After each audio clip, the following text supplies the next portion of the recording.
Michel Collomb. Pour répondre à votre question sur la nature de l'OTAN, je pense qu'il faut juger une organisation à ses actes.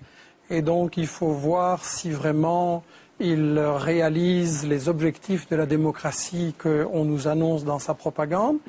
Et si on voit dans l'histoire, l'OTAN, c'est quand même le complice du régime fasciste au Portugal de Salazar, le complice du coup d'État en Grèce, des colonels c'était la guerre froide. Le fascisme comme excuse pour la guerre froide ou la guerre froide comme excuse pour le fascisme, je regrette. On retrouve l'OTAN aux côtés des fascistes portugais, grecs, turcs, dans les réseaux gladiaux préparant des coups d'État pour préserver la France, l'Italie d'un grand danger, etc.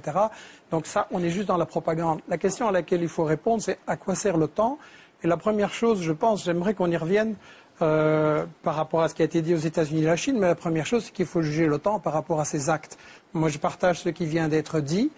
Les médias insistent toujours, lorsqu'une guerre est en préparation ou elle a lieu, sur ce pays-là, à ce moment-là, on le présente d'une certaine manière, diabolisé, et on ne raconte jamais ce qui se passe après la guerre, quand l'OTAN a gagné. Et c'est ça qu'il faudrait regarder. En Yougoslavie, c'est une catastrophe. On a semé la haine partout. Les médicaments se vendent par plaquettes sur le trottoir. On a fait alliance avec la mafia. Le Kosovo est devenu la plaque tournante de tous les trafics. En Irak, où c'est pas l'OTAN officiellement, mais enfin bon, c'est la même chose. On a le pays est ramené à l'âge de la pierre. Il n'y a pas d'énergie. Il n'y a même pas d'essence pour les Irakiens. On assassine les scientifiques en masse. En Afghanistan, contrairement à la version anti-musulmane qui nous a été présentée, c'est une catastrophe, quoi. Karzai, l'employé du NOCAL, de la multinationale US, règne sur quelques kilomètres carrés.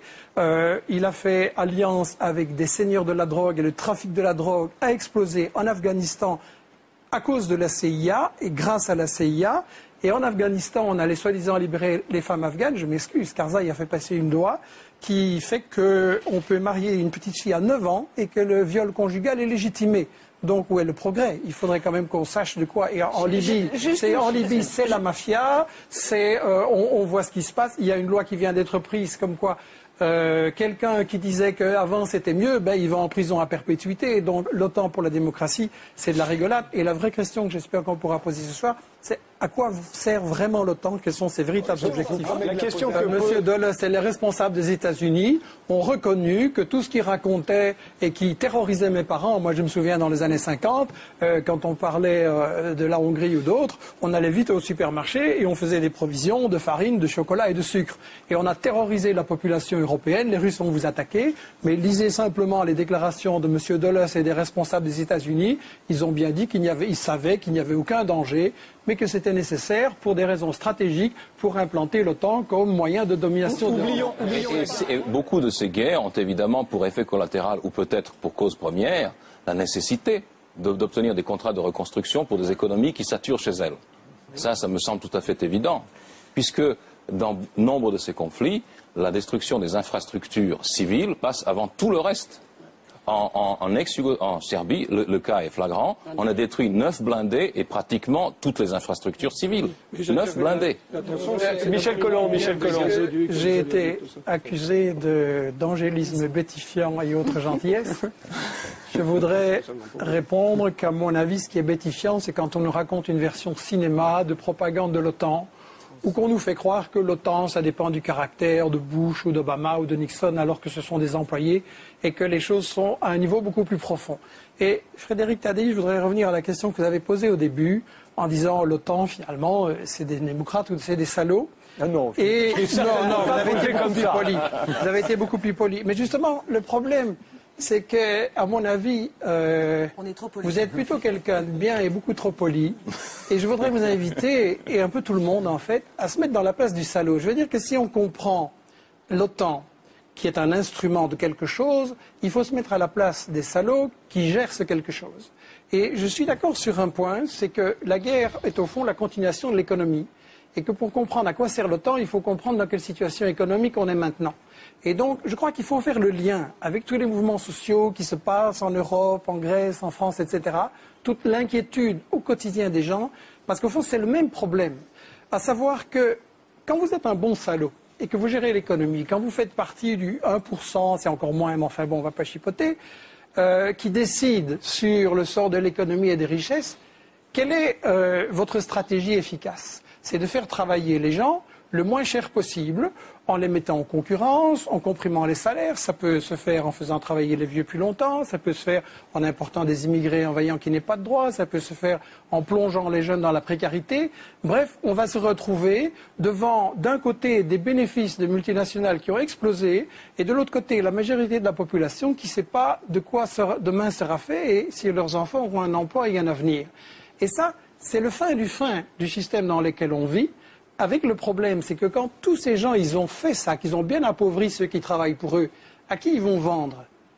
C'est ça quand même l'origine fondamentale de la crise. À qui ils vont vendre? Alors, on s'en sort dans le système qui nous gouverne, dans l'élite qui nous dirige et qui n'a pas été élue. On s'en sort en disant, bon, on va exporter les capitaux, on va aller mettre les capitaux dans le sud, ça rapporte, et ça permet effectivement de piller les matières premières et de laisser les populations dans la pauvreté. Ça permet de contrôler la main-d'œuvre et de faire travailler les gens aussi pour des bénéfices. Ça permet de contrôler les zones stratégiques, etc. Et donc, on se retrouve avec des multinationales du Nord de plus en plus riches et des pays du Sud de plus en plus pauvres.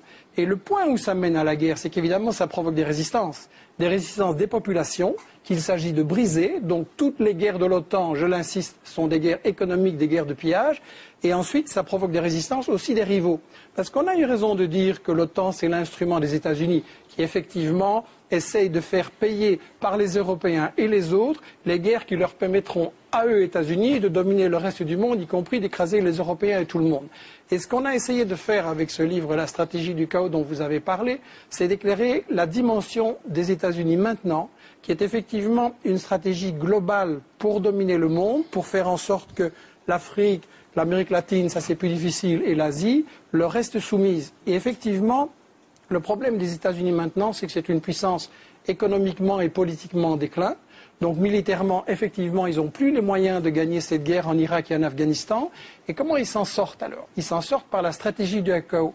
Et il faut bien voir que l'ennemi fondamental de cette guerre globale des États-Unis, c'est la Chine. La Chine qui est la puissance montante, la Chine qui leur résiste, la Chine qui développe un marché, qui a sorti 400 millions de gens de la pauvreté et qui surtout devient un partenaire pour l'Afrique, pour l'Amérique latine. Et vous avez maintenant, le monde a complètement changé. Le monde, c'est un commerce sud-sud.